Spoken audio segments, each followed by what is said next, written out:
Next is effect of frequency.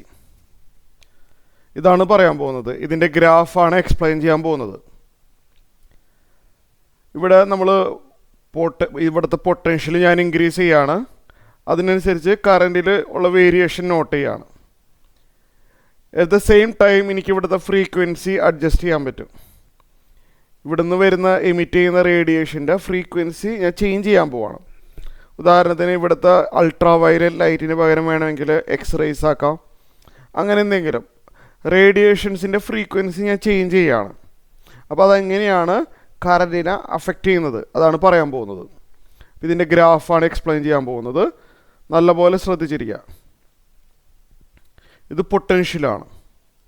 നമ്മൾ എക്ക് കൊടുക്കുന്ന പൊട്ടൻഷ്യൽ പോസിറ്റീവ് പൊട്ടൻഷ്യലാണ് കൊടുക്കുന്നത് തുടക്കത്തിൽ. ഫോട്ടോ കറൻ്റാണ്. ഫോർ എ ഗിവൺ ഫ്രീക്വൻസി നമ്മൾ വോൾട്ടേജ് എത്ര കൂട്ടിയാലും നമുക്കറിയാം കറൻറ്റ് ഫിക്സഡ് ആണ്. ഫോർ എ ഗിവൺ ഫ്രീക്വൻസി μ1 എന്ന് പറഞ്ഞാൽ ഒരു ഫിക്സഡ് ഫ്രീക്വൻസിയാണ്. ഫ്രീക്വൻസി ഞാൻ ഫിക്സ് ചെയ്ത് വെച്ചിരിക്കുകയാണ്. എന്നിട്ട് ഞാൻ ഇവിടെ എയുടെ പൊട്ടൻഷ്യൽ കൂട്ടുകയാണ്. എയുടെ പോസിറ്റീവ് പൊട്ടൻഷ്യൽ ഞാൻ ഇൻക്രീസ് ചെയ്തുകൊണ്ടിരിക്കുകയാണ്. പക്ഷേ ഇവിടെ വരുന്ന കറൻറ്റ് ഫിക്സഡ് ആയിട്ടിരിക്കും. സാച്ചുറേഷനാണെന്ന് പറയാം. കറൻറ്റ് ഫിക്സഡ് ആണ്. ഞാൻ എത്ര വോൾട്ടേജ് കൂട്ടിയിട്ടും കാര്യമില്ല, ഈ വരുന്ന ഫോട്ടോ കറൻറ്റ് ഫിക്സഡ് ആണ്. പക്ഷേ ഞാൻ വോൾട്ടേജ് നെഗറ്റീവ് ആക്കുമ്പോഴോ, ഈ എയിലെ പൊട്ടൻഷ്യൽ നെഗറ്റീവ് ആക്കുമ്പോൾ ഈ നെഗറ്റീവ് ഇലക്ട്രോണിനെ റിപ്പൽ ചെയ്യും. എനെ നമുക്ക് നെഗറ്റീവ് പൊട്ടൻഷ്യലാണ് കൊടുക്കണമെങ്കിൽ ഇലക്ട്രോൺസിനെ റിപ്പൽ ചെയ്യും. അപ്പോൾ ഗ്രാജുവലി കറൻറ്റ് കുറഞ്ഞു വരും. അപ്പോൾ ഇവിടെ എത്തുമ്പോൾ എന്താണ്? കറൻറ്റ് ഇല്ല, നോ കറൻറ്റ്. അപ്പോൾ ഇതാണ് ഇവിടുത്തെ സ്റ്റോപ്പിംഗ് പൊട്ടൻഷ്യൽ. V01 നമുക്ക് പേര് കൊടുക്കാം അല്ലേ. V01 നെഗറ്റീവ് നമ്പർ ആണ് കേട്ടോ ഇത്. അപ്പോൾ സ്റ്റോപ്പിംഗ് പൊട്ടൻഷ്യൽ എന്ന് പറഞ്ഞു കഴിഞ്ഞാൽ ഇവിടെ ഒരു പർട്ടിക്കുലർ നെഗറ്റീവ് പൊട്ടൻഷ്യൽ വരുമ്പോൾ ഒരു ഇലക്ട്രോൺ പോലും ഇവിടെ എത്തില്ല. ഇലക്ട്രോൺസിനെല്ലാം അത് റിപ്പൽ ചെയ്യുന്നത് കൊണ്ട് ഇലക്ട്രോൺ സിയിൽ തന്നെ സ്റ്റേ ചെയ്യും. ഓക്കെ ആണല്ലോ. അപ്പോൾ V01 ആണ് stopping potential for a given frequency μ1. Okay ആണല്ലോ. ഇനി ഞാൻ ഫ്രീക്വൻസി കൂട്ടുകയാണ്. ഇവിടുത്തെ റേഡിയേഷൻ ഇവിടെ അൾട്രാ വയലറ്റ് ആണെങ്കിൽ പോലും നമുക്ക് അതിൻ്റെ ഫ്രീക്വൻസി പല ഡിഫറെൻറ്റ് ഫ്രീക്വൻസിയിലുള്ള അൾട്രാ വയലറ്റ് ലൈറ്റ് ഉണ്ടല്ലോ. നമുക്ക് ഫ്രീക്വൻസി ഇൻക്രീസ് ചെയ്യാണ്. പക്ഷെ ഞാൻ എങ്ങനെ ഫ്രീക്വൻസി ഇൻക്രീസ് ചെയ്താലും സെയിം കറൻറ്റാണ്, നേരത്തെ ഉണ്ടായിരുന്ന അതേ കറൻറ്റാണ്. μ1 ആക്കിയാലും μ2 ആക്കിയാലും μ3 ആക്കിയാലും എത്ര ഫ്രീക്വൻസി സെറ്റ് ചെയ്താലും ഫ്രീക്വൻസി എത്രത്തോളം കൂട്ടിയാലും നേരത്തെ ഉണ്ടായിരുന്ന അതേ കറൻറ്റ് തന്നെയാണ് വീണ്ടും കിട്ടുന്നത്. നമ്മൾ നേരത്തെ ചെയ്ത എക്സ്പെരിമെൻറ്റ് റിപ്പീറ്റ് ചെയ്യുന്നു.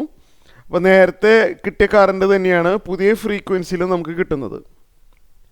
ഇൻറ്റൻസിറ്റി മാറ്റുന്നില്ല, only change the frequency. Intensity variation വരുത്തുന്നില്ല, ഫ്രീക്വൻസിയിൽ മാത്രമേ വേരിയേഷൻ വരുത്തുന്നുള്ളൂ. അപ്പോൾ ഞാൻ എത്ര ഫ്രീക്വൻസി കൂട്ടിയാലും ശരി പഴയ നേരത്തെ ഉണ്ടായിരുന്ന അതേ കറൻറ്റ് തന്നെയാണ് കിട്ടുന്നത്. ഇനി എന്താണ് അപ്പോൾ ചേഞ്ച് വരുന്നതെന്ന് വെച്ച് കഴിഞ്ഞാൽ നമ്മൾ ഫ്രീക്വൻസി μ2 ആണെന്നുണ്ടെങ്കിൽ ദിസ് ഈസ് കറസ്പോണ്ടിങ് ടു μ1 കേട്ടോ. μ2 കുറച്ചുകൂടി ഹയർ ഫ്രീക്വൻസി ആണെന്നുണ്ടെങ്കിൽ എന്താ സംഭവിക്കുകയെന്ന് വെച്ചാൽ ഇവിടുന്ന് അങ്ങോട്ട് കർവിൽ വ്യത്യാസമുണ്ട്. വേറൊരു സ്റ്റോപ്പിംഗ് പൊട്ടൻഷ്യലാണ് V02. വേറൊരു സ്റ്റോപ്പിംഗ് പൊട്ടൻഷ്യൽ വരും. ഇവിടെ കുറച്ചുകൂടി ഹയർ സ്റ്റോപ്പിംഗ് പൊട്ടൻഷ്യൽ വേണ്ടി വരും. μ2 വളരെ കൂടുതലാണ്, ഇൻക്രീസിങ് ഓർഡറിലാണ്. ഫ്രീക്വൻസി കൂടുമ്പോൾ ഹയർ സ്റ്റോപ്പിംഗ് പൊട്ടൻഷ്യൽ അതിനനുസരിച്ച് കൂടും. കാരണം ഫ്രീക്വൻസി കൂട്ടുമ്പോൾ ഇവിടുന്ന് വരുന്ന ഇലക്ട്രോൺസിന് നല്ല കൈനറ്റിക് എനർജി ഉണ്ടാവും. ഫ്രീക്വൻസി ഓഫ് ദ റേഡിയേഷൻ കൂട്ടിക്കഴിഞ്ഞാൽ ഈ വരുന്ന ഇലക്ട്രോണിന് നല്ല കൈനറ്റിക് എനർജി വരും. അപ്പോൾ അതിനെ സ്റ്റോപ്പ് ചെയ്യണമെങ്കിൽ കുറച്ചുകൂടി ഹയർ സ്റ്റോപ്പിംഗ് പൊട്ടൻഷ്യൽ വേണ്ടി വരും. അപ്പോൾ more frequency results in more kinetic energy of the emitted electron. നല്ല കൈനറ്റിക് എനർജിയിൽ വരുന്ന ഇലക്ട്രോണിനെ സ്റ്റോപ്പ് ചെയ്യാൻ നല്ലൊരു stopping potential negative stopping potential വേണ്ടി വരും. അതുകൊണ്ടാണ് μ1 ഹയർ ഫ്രീക്വൻസി ആകുമ്പോൾ കുറേ കൂടി ലാർജർ ആയിട്ടുള്ള നെഗറ്റീവ് സ്റ്റോപ്പിംഗ് പൊട്ടൻഷ്യൽ വേണ്ടി വരുന്നത് അതുകൊണ്ടാണ്. μ2 ആയാലോ, ഇതിന് μ3 ആയാലോ, അപ്പോഴും ഇതേപോലെ വേറൊരു കർവ് μ3. അപ്പോൾ വേറൊരു സ്റ്റോപ്പിംഗ് പൊട്ടൻഷ്യലാണ്. ഇതൊക്കെ നെഗറ്റീവ് വാല്യൂസുകളാണ്.